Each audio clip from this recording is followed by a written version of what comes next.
Bonsoir, bienvenue dans le débat de France 24, un débat auquel vous pouvez participer via les réseaux sociaux. Le maire de Béziers, Robert Ménard, aurait fiché les enfants scolarisés dans sa ville en fonction de leur religion et sur la base de leur prénom. Un procédé, s'il est confirmé, qui scandalise aujourd'hui toute la classe politique, tous bords confondus, et qui est contraire à la loi informatique de 1978. Mais cette polémique relance aujourd'hui le débat sur les statistiques ethniques. Faut-il les autoriser en France, comme c'est le cas notamment dans les pays anglo-saxons?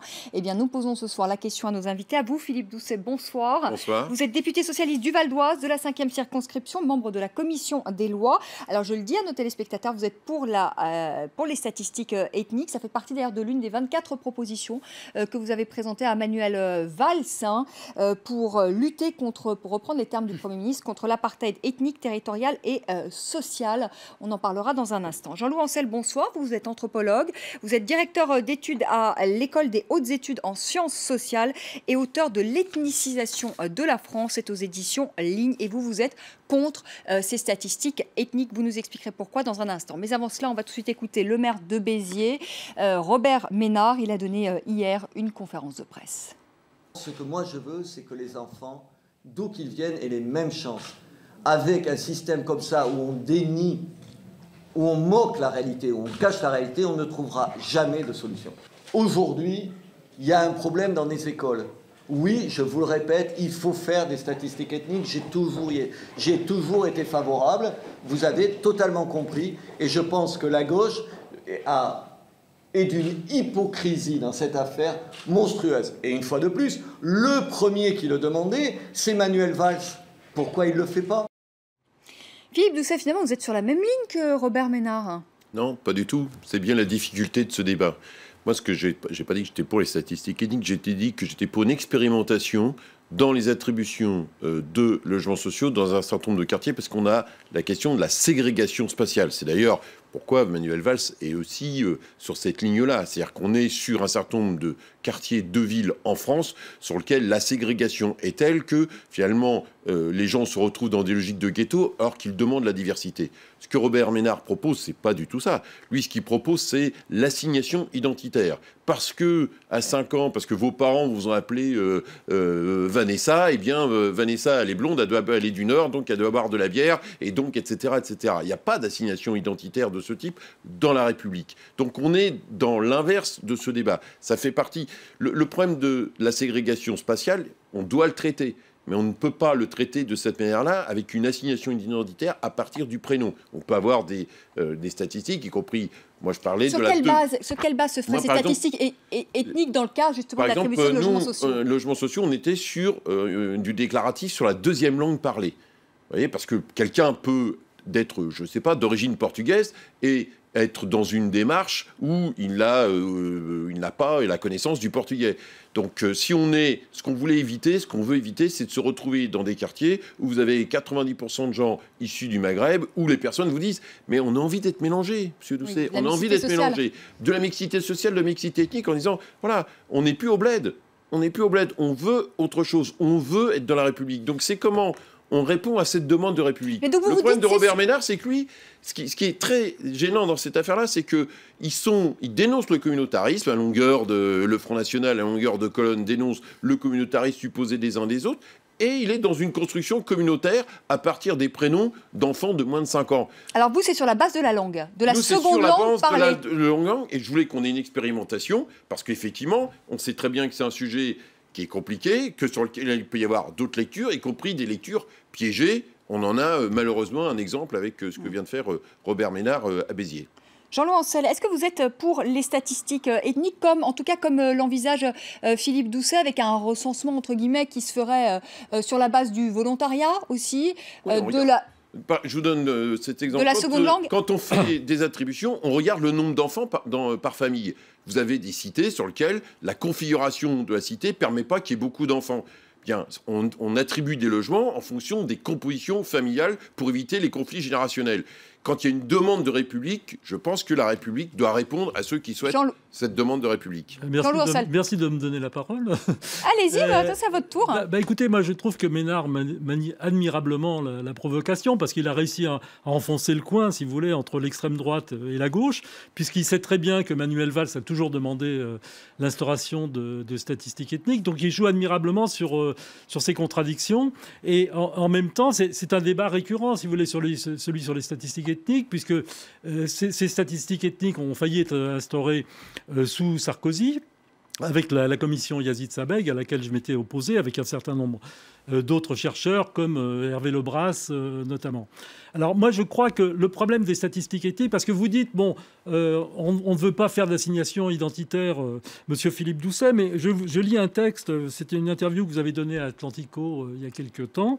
Lors d'un grand débat à Argenteuil, la volonté de vivre ensemble mélangée étant tout à fait majoritaire, c'était une demande réelle de la part des habitants. Cela ne se décrète pas, c'est sûr, mais la politique, c'est de reprendre les choses en main et de montrer le chemin. Aujourd'hui, on ne peut pas le faire. On connaît la composition financière et l'âge des habitants des tours des quartiers difficiles, mais on ne peut pas connaître, par exemple, la deuxième langue qui est la plus pratiquée.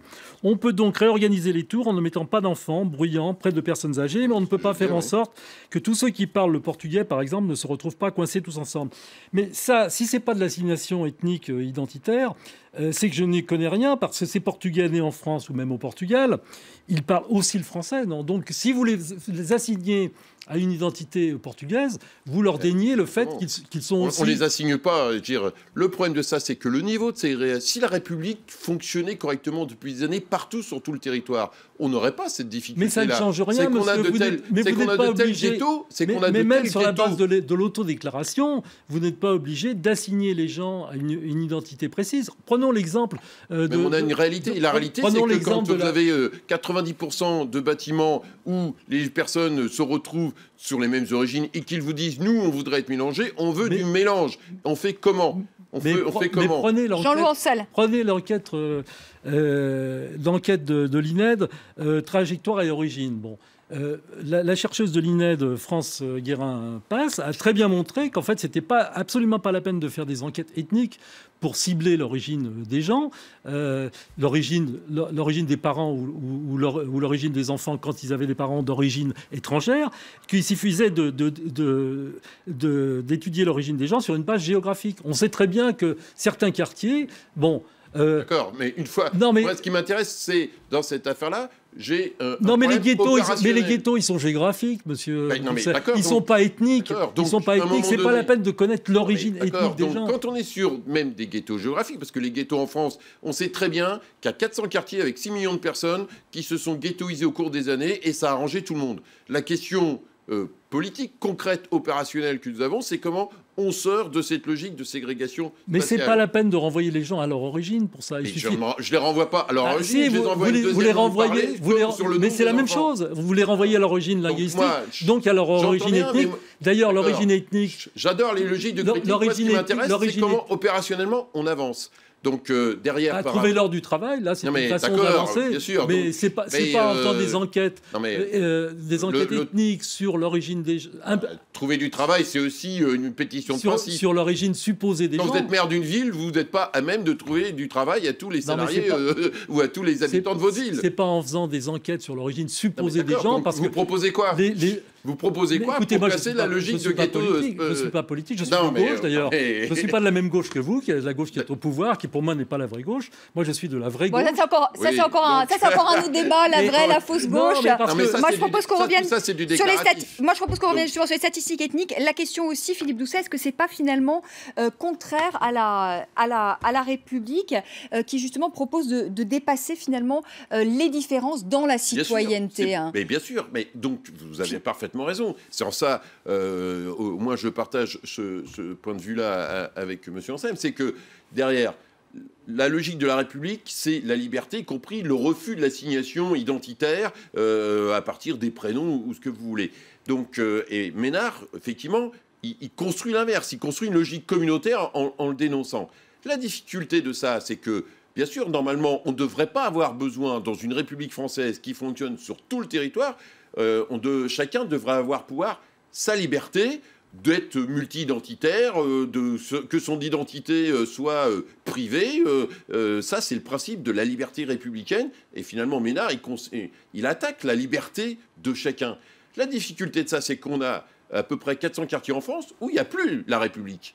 Il n'y a plus la République parce que vous n'avez plus la liberté de vous mélanger par rapport à ça. Donc, et la faute à qui ?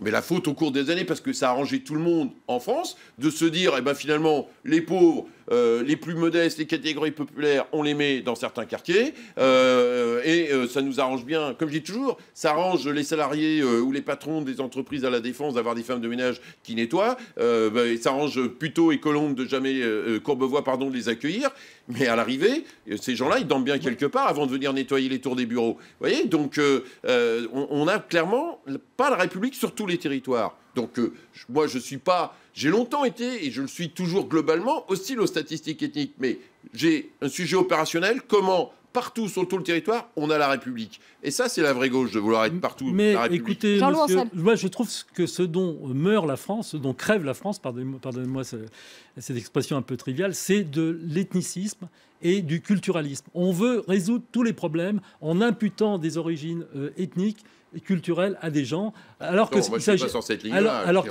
s'agit de problèmes sociaux, de problèmes d'emploi, de problèmes économiques. Mais justement, est-ce qu'il ne faudrait pas faire de la discrimination positive ? Finalement, ce qu'on fait pour les femmes, finalement, ce qu'on fait pour les gens qui sont handicapés, parce que vous parlez justement... Non, mais je vous pose la question, vous parlez justement de l'emploi. Ici, on obligeait les employeurs, à Moi, je suis contre la discrimination positive et je suis contre la parité. Je vais expliquer. Et d'ailleurs, tous les problèmes qu'on a à propos des statistiques ethniques viennent de la parité. Pourquoi vous êtes contre ? La parité, justement, c'est renforcer l'assignation à des rôles de genre.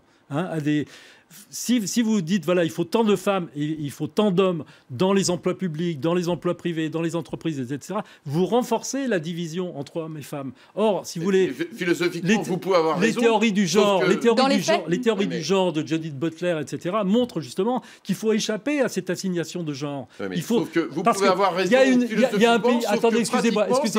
Allez, Jean-Louis Ancel termine et ce sera à vous, Philippe Doucet. Malte, qui est une république, qui est un État catholique, conservateur, etc., vous n'êtes plus obligé de vous définir en termes de genre. Vous n'êtes plus obligé de cocher la case masculin ou féminin sur les questionnaires lorsque vous débarquez à l'aéroport, etc. Ça, c'est une révolution. Mais la parité, ça n'est pas une révolution. De même que la discrimination positive n'est pas une révolution parce que ça contribue à assigner les gens à des identités figées. Or, on peut être du quartier du Val-Fouré, avoir des parents sénégalais, d'ethnie soninké, etc., ou être né au Sénégal ou en France et se sentir français, comme on peut se sentir.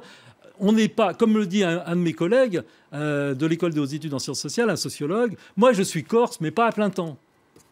Oui, mais se sentir français... Une fois qu'on s'est dit ça philosophiquement, sur la parité, pardonnez-moi...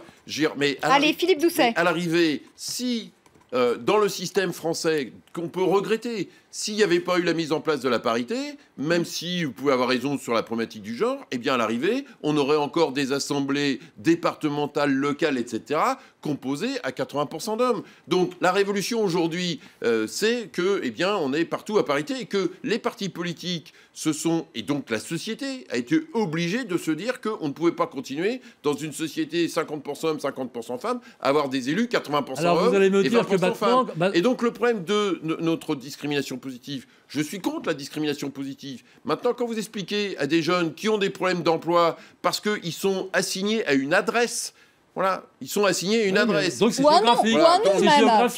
Ou un nom. Non, mais c'est le cumul. Donc c'est géographique. Mais non, c'est pas...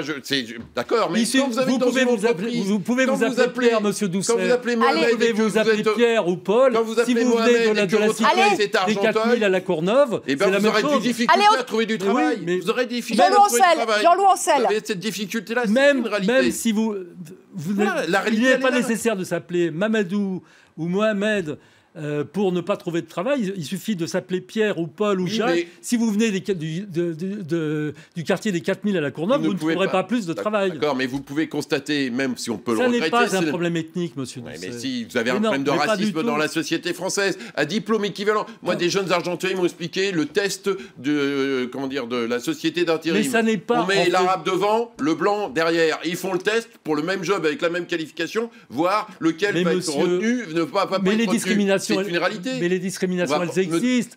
On veut pas, merci de le reconnaître, elles le reconnaissent. Mais ce n'est pas la peine de les mesurer sur la base de l'assignation identitaire. Ce que vous proposez. Non, mais donc, en attendant, dans cette affaire-là... Et ce que propose Manuel Valls. Sauf que dans la société... critique l'apartheid. Sauf que dans la société... Allez, on s'entend plus. Jean-Louis Ancel et ensuite Philippe Doucet. Manuel Valls. Manuel Valls qui critique l'apartheid, mais qui utilise le langage de l'apartheid en parlant des whites. Et quand il dit qu'il n'y a pas assez de whites et de blancos à Évry, c'est le langage de l'apartheid. D'un autre côté, il se dit républicain. En même temps, il préconise les statistiques ethniques. Il est dans le confusionnisme le plus total, Manuel Valls. Dans le confusionnisme le plus total. Et dans l'opportunisme le plus total aussi. Non, bah ça c'est une appréciation qui n'apporte rien. La réalité de cette affaire-là, c'est que quand vous êtes un élu de banlieue, vous êtes confronté... Il n'est plus élu de banlieue, il est Premier ministre. D'accord. Quand vous êtes confronté, il est toujours conseiller municipal à Évry. Donc, en attendant, quand vous êtes un élu de banlieue, vous êtes confronté à cette ségrégation spatiale et à cette discrimination. Et donc, même si vous pouvez... Il fait fermer les Oui, allez, Philippe Doucet, termine. En attendant, vous êtes confronté par rapport à ça, au fait que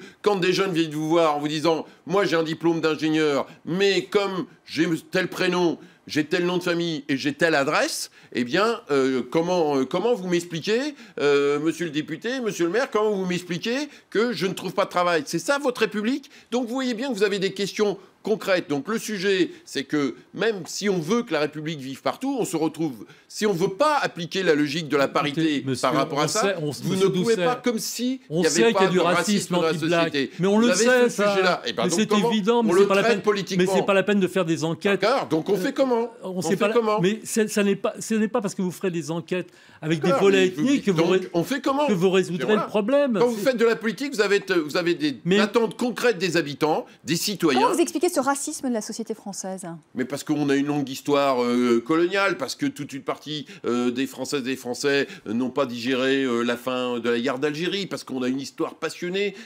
avec l'Algérie. Vous n'avez pas le même problème avec les gens originaires du Vietnam. Ça, Philippe Doucet, on peut le dire pour les générations précédentes. Là, on est quand même dans une nouvelle ère, avec une nouvelle génération. Oui, mais la mémoire politique... Vous pensez que cette mémoire existe encore chez ceux qui ont 20 ans? Mais 1962, c'est pas si vieux que ça. Combien... Moi, je suis frappé. Combien de jeunes Français ont fait la guerre d'Algérie et sont aujourd'hui vivants? Ils ont des associations, ils sont présents, ils ont une histoire autour de ça.